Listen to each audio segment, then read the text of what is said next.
Hello guys, तो कैसे हैं आप लोग। तो मेरे चैनल में आपका स्वागत है। तो लीजिए गाइस, मैं इस्मान मगन एक्सपर्ट लेके आ चुका हूं। तो चलिए इसी के साथ वीडियो को स्टार्ट करते हैं। तो सबसे पहले हम देखते हैं खुला मौसम होता है, और इसी खुले मौसम के साथ स्टेला अकेडमी की एक बिल्डिंग का सीन हम देखते हैं। और उसी बिल्डिंग में प्रोफेसर ली हैनवॉल का ऑफिस होता है, और जितने भी स्टूडेंट का एंट्रेंस एग्जाम हुआ था उन सबके पेपर्स प्रोफेसर चेक कर रहे होते हैं। और तभी अपने हाथ में एक पेपर को लेकर वो उसकी तरफ देख रहे होते हैं, और तभी बाजू में से एक जन आके बोलता है, ओ प्रोफेसर ली हैनवॉल। और फिर वो देखते हैं उनकी तरफ, और फिर हम देखते ही होती हैं, और ये बोल रही होती प्रोफेसर से, तो क्या ये एग्जाम पेपर है इस साल के नए बच्चों के। और फिर प्रोफेसर बोलते हैं हाँ। और फिर भी बहुत ज्यादा खुश होकर बोलती हैं, मैंने ये सुना है कि इस साल बहुत सारे अच्छे अच्छे स्टूडेंट आए हैं। और फिर हमें इसके बारे में बताते हैं स्टेला अकेडमी की काउंसिल ऑफ एल्डर्स प्रोफेसर एडल्टेमैन। और फिर ये बोलते हैं हाँ वैसे तुम सही कह रही हो। और फिर हमें बताते हैं एक जाने मानी फैमिली से फायर को यूज करने वाली होंग बियोन द प्रिंसेस ऑफ एडोलेबिट द किंगडम ऑफ फ्लेम से ये एक चोजन सक्सेसर है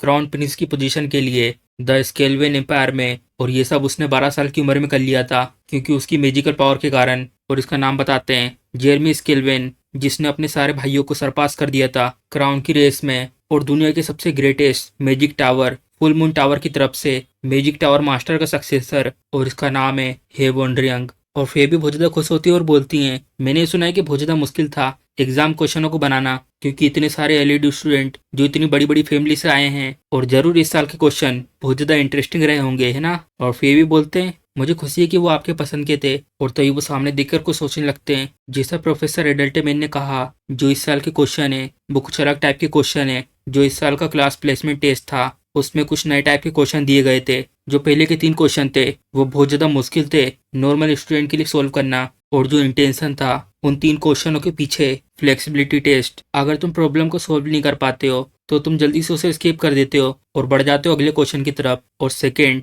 आखिर तुम कैसे सोल्व करोगे ऐसी प्रॉब्लम को। जो किताब तुम पढ़ते आए हो उसका आंसर किसी भी किताब में नहीं है। जो पहले का समय था उस एरा में जहाँ पर मैजिक को लिखकर याद करते थे, वो एरा पूरी तरीके से खत्म हो चुका है। लेकिन अब जो समय आया है उसमें कॉम्बैट को यूज करते हैं जल्दी से जजमेंट के लिए, और बहुत सारी नई नई क्रिएटिव चीजों का। लेकिन जो वो क्वेश्चन थे उनको सोल्व करने के लिए नहीं बनाया गया था। और इनफैक्ट 1141 बच्चों में से जो 1000 बच्चे हैं उनने इन 3 क्वेश्चन को छोड़ दिया है। लेकिन बाकी में से जो 100 बच्चे हैं उनने कोशिश करी इसको सोल्व करने की, लेकिन उनमें से बहुत सारे एक सिंगल आंसर करेक्ट नहीं कर पाए। और जो नए स्टूडेंट हैं उनमें से सिर्फ 3 ऐसे स्टूडेंट हैं जिनने इन क्वेश्चन का सही जवाब दिया है। मा यूसियोंग, इस साल का प्रोडिजी, जो एक उल्का पिंड की तरह अचानक से अपीयर हो गया, लेकिन जो इसकी ओरिजिन है वो अननोन है। ये नहीं पता कि वो आया कहाँ से है। और यहाँ पर दूसरी है फ्लेम, जिसको एडमिशन मिला है प्रिंसिपल के रिकमेंडेशन से। और भले ही वो एक कामनर क्यों ना हो, और उसको रिकॉग्नाइज किया गया उसके टैलेंट को लेकर, जिसका टैलेंट मायूसियोंग से बहुत ज्यादा क्लोज है।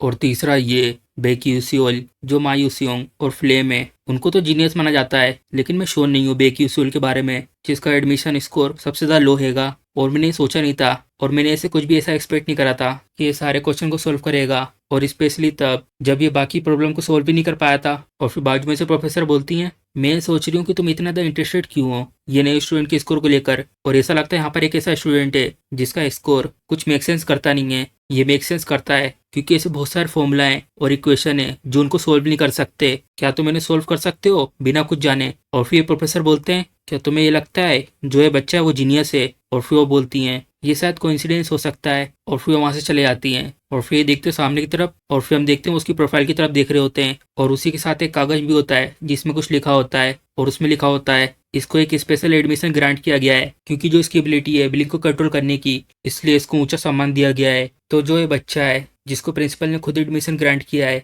ये तो बहुत ज्यादा डिफरेंट है। तो ऐसी बात है, एक मैच कॉम्बैट का स्टूडेंट जो सबसे अच्छा है बिलिंक में। चलो वैसे भी जल्दी पता चल जाएगा इसके बारे में भी ये कोइंसिडेंस है और या तो ये सच में स्पेशल है। और तभी हम यहाँ का सीन दिखाते हैं, स्टूडेंट आपस में बात करते जा रहे होते हैं, और फिर हम देखते हैं एमसी भी आ रहा होता है पीछे से चलते हुए। और फिर स्टूडेंट बात कर रहे होते हैं, मैंने सुना जिसको भी जो भी क्लास मिली है उसका बोर्ड इस जगह पे लगा हुआ है। और फिर दूसरा बोलता हैगा, मैं तो बहुत ज्यादा परेशान हूँ, आखिर मुझे कौन सी क्लास मिलेगी। और मेरी मॉम ने तो मुझे ये भी कहा है अगर मुझे क्लास है नहीं मिली तो घर मत जाना। और फिर एमसी मन्नू बोलता है, मुझे तो भरोसा नहीं हो रहा कि मुझे वहां जाके चेक करना होगा, गेम में तो सिर्फ मुझे एक क्लिक करना पड़ता है इसके लिए। और फिर हम देखते हैं सबके क्लास के बारे में यहाँ पे लिखा होता है कौन कौन किस क्लास में गया है। और फिर देखता है साइड में, और फिर एमसी की तरफ देख के बोलता है, हे क्या ये बेकी सोल है। और आसपास सब लोग बात कर रहे होते हैं एमसी के बारे में। मैंने सुना है एंट्रेंस टेस्ट के समय जो मैजिक एप्लीकेशन सेक्शन था उसमें इसको 0 मार्क्स मिले थे। मुझे तो विश्वास ही नहीं हो रहा कि आखिर कैसे इसके जैसा स्टेला अकेडमी में आ सकता है। और फिर एक और बोलता है मुझे तो शक हो रहा है कि स्टेला अकेडमी का स्टैंडर्ड क्या है। और फिर एमसी मन ने बोलता है चलो जाने दो, चाहे तुम्हें जितना ही बकबक करना है करो, मुझे इससे कुछ भी फर्क नहीं पड़ता। मैं तो सिर्फ अपनी क्लास चेक करूंगा और यहाँ से निकल जाऊंगा। और फिर वो देखता है यहाँ पर आके, और वो चेक कर रहा होता है वहाँ पर अपना नाम। हाँ, मेरा नाम यहाँ पर भी नहीं है, इस जगह पर भी नहीं है। और फिर भी बहुत ज्यादा हैरान हो आता है कई लोगों ने मुझे फेल तो नहीं कर दिया, क्योंकि मैंने 3 ही क्वेश्चन का आंसर दिया था। नहीं, ऐसे नहीं हो सकता, क्या मैं अभी मारा जाऊंगा? और तभी बाजू में से आवाज आती है बेक्यूसुल, आखिर इसका नाम यहाँ पे क्या कर रहा है? और फिर दूसरा बोलता है शायद यहाँ पे कुछ गलती हुई होगी, यहाँ पे कुछ ना कुछ तो अजीब है। और फिर एमसी देखता वहाँ पीछे मुड़ के उनकी तरफ, और फिर लोग बात कर रहे होते हैं आपस में। तुम्हें पता है जो यूसीएल है, जो मर्क्यूइस चेकबेन से आया है, उसकी रैंक तक 19 है और उसको मिला है क्लास ए। और जो कायल है उसको तक क्लास ए मिला है, जबकि उसने अच्छा स्कोर करा था थ्योरी के सेक्शन में और उसकी रैंक आई थी 17। लेकिन क्यों इसके जैसा कोई यहाँ पर है? और एमसी उनकी तरफ देख के मैंने बोलता है आखिर वहाँ पे क्या हो रहा है? कुछ ना कुछ अजीब है, मुझे आके वहाँ पे चेक करना होगा। और फिर वो देखता है ऊपर की तरफ और उसको देख के हैरान हो आता है। हाँ, और फिर हम देखते हैं एमसी का नाम इस जगह पे लिखा होता है और ये अपना नाम यहाँ देख के हैरान हो आता है। आखिर मेरा नाम इस जगह पे क्यों लिखा हुआ है? आखिर ये सब हो क्या रहा है? और फिर हम बताते हैं जो सबसे ज्यादा स्पेशल ग्रेड है, जिसको पाने का सारे के सारे स्टूडेंट का सपना होता है, एस क्लास। और जो जगह जहाँ पे सबसे ज्यादा स्पेशल स्टूडेंट स्टेला एकेडमी में इकट्ठे होते हैं, ये अलग है बाकी सब ग्रेड से, जिसमें हर क्लास में अलग अलग ग्रेड होते हैं। और जो क्लास एस है उसमें सिर्फ 41 स्टूडेंट हैं और उसकी सिर्फ एक ही क्लास है। मेरे को एस ग्रेड मिला है, देखने में ऐसा लगता है किसी से गलती हो गई होगी, कि सच में मुझे पागल बना देगा। और अगर मैं इस क्लास में गया, उस क्लास में तो मेरा मेन कैरेक्टर से बार बार आमना सामना होता रहेगा। अगर मैं मेन कैरेक्टर्स के साथ इन्वॉल्व होता रहूंगा तो इससे जो मेरी ऑलरेडी इतनी कम जिंदगी है वो और ज्यादा कम हो जाएगी। अब तो मैं अपनी क्लास को भी चेंज नहीं कर सकता।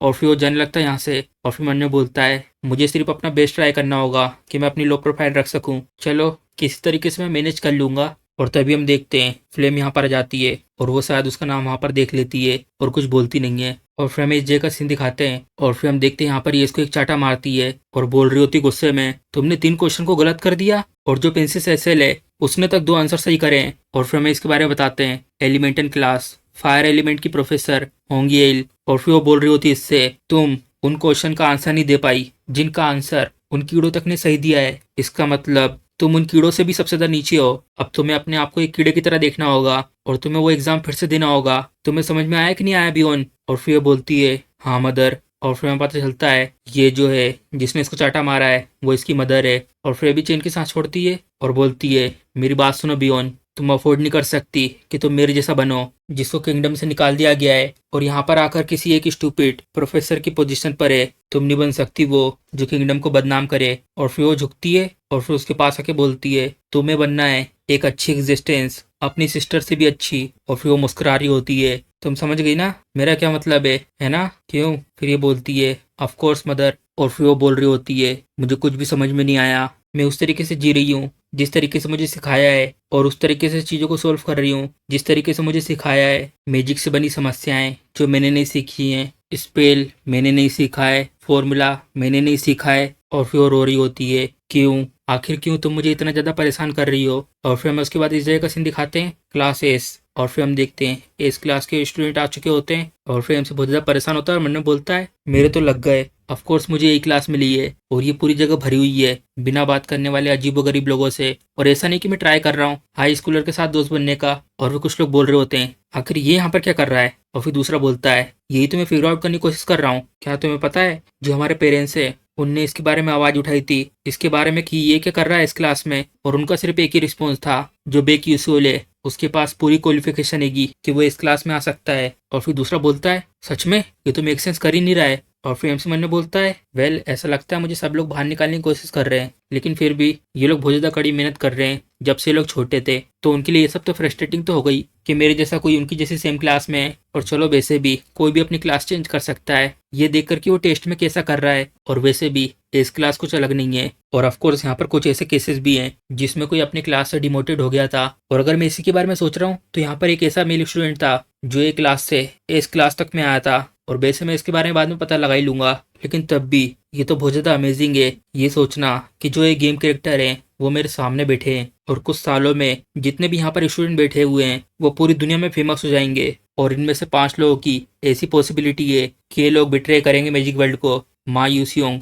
उनमें से एक है और तभी वो देखता है साइड की तरफ, अगर फ्लेम ये सब होने से रोक देती है तो ये अच्छा होगा। और तभी हम देखते हैं प्रोफेसर आ जाते हैं और बोलते हैं सबके सब बैठ जाओ। फिर एमसी देखता है उनकी तरफ और फिर वो बोल रहे होते हैं तुम सबसे मिलकर अच्छा लगा। मैं श्योर हूँ कि तुम में से बहुत लोग ऐसे हैं जिनने मुझे पहले देखा होगा, लेकिन तब भी मैं अपने आप को इंट्रोड्यूस करता हूँ। मैं हूँ प्रोफेसर एस क्लास का ली हैनवॉल। और फिर स्टूडेंट बात कर रहे होते हैं आपस में, तो ये है वो फेमस प्रोफेसर ली हैनवॉल। और फिर दूसरा बोलता है और जो इनका नंबर है डार्क डिमोनिक ह्यूमन को हंट करने का, वो ऑलमोस्ट पहुंच चुका है 4 डिजिट तक, और लोग इन्हें कहते हैं 7th क्लास का मैजिक वॉरियर। ये सच में एक डिफरेंट लेवल पर ही है। और फिर ये बोलते हैं सबके सब बैठ जाओ। देखने में ऐसा लगता है यहाँ पर बहुत सारे टैलेंटेड स्टूडेंट बैठे हुए हैं और बहुत ज़्यादा यूनिक स्टूडेंट भी। जैसे तुम सबको पता है जो ये अकेडमी है जहाँ पे फोस्टर कॉम्बैट मैजिक को सिखाते हैं, एज अ मैजिक वॉरियर तुम यहाँ पर एक्सपीरियंस करोगे righteous high school education in 3 सालों में। मैं एक्सपेक्ट नहीं करता कि तुम सब इसको फॉलो करोगे,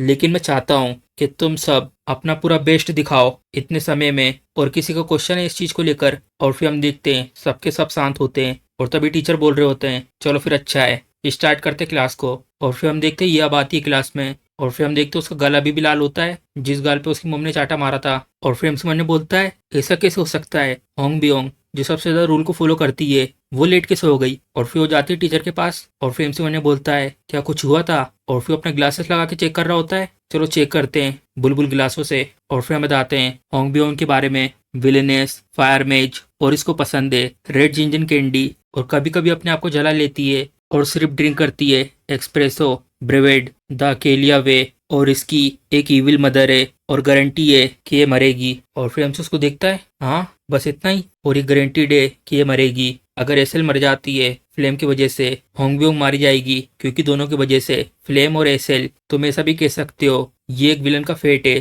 जिसको बदल नहीं सकते। मैं उसको बचाना चाहता हूँ अगर मैं ऐसा कर सकता हूँ तो, लेकिन मैं ऐसी पोजीशन में नहीं हूँ कि मैं किसी की मदद कर सकूँ। और फिर टीचर बोलते हैं तुम जाओ और बैठो जाके अपनी सीट पे। और फिर हमसे मैंने बोलता है मुझे इसके लिए बुरा तो फील हो रहा है, लेकिन मैं सिर्फ अपनी दूरी बना के रख सकता हूँ। और तभी वो अचानक से हैरान हो आता है और फिर हम देखते हैं वो इसके बाजू में आ जाती है और एमसी उसकी तरफ देखता है और वो देखती है एमसी की तरफ, और एमसी उसकी तरफ देख कंफ्यूज हो जाता है हाँ। और फिर वो अपना टेबल पे हाथ रखती है और बैठ जाती है उसके बाजू में। और एमसी तो बहुत ज्यादा हैरान हो जाता है आखिर ये सब क्या है, ये फीलिंग और ये चीज, ये तो शुरुआत से ट्विस्टेड है। और फिर प्रोफेसर बोलते हैं चलो तो फिर क्लास स्टार्ट करें, उससे पहले हमें सबसे पहले करना है स्टाफ सक्सेशन, मतलब मैजिकल छड़ी के सक्सेसर के लिए। और उस मैजिकल छड़ी को तुम जब यूज कर सकते हो जब तुम स्कूल में होंगे। और इसके अलावा एस क्लास और ए क्लास साथ में जाएंगे स्टाफ सक्सेशन में। और इसके डिटेल के लिए और एमसी मन्ने बोलता है एक स्टाफ सक्सेशन सेरेमनी ये थोड़ा सा अनोइंग है। और फिर मुस्कुराता है लेकिन मुझे इसका इंतजार है। तो इसी के साथ हमारा एपिसोड खत्म हो जाता है।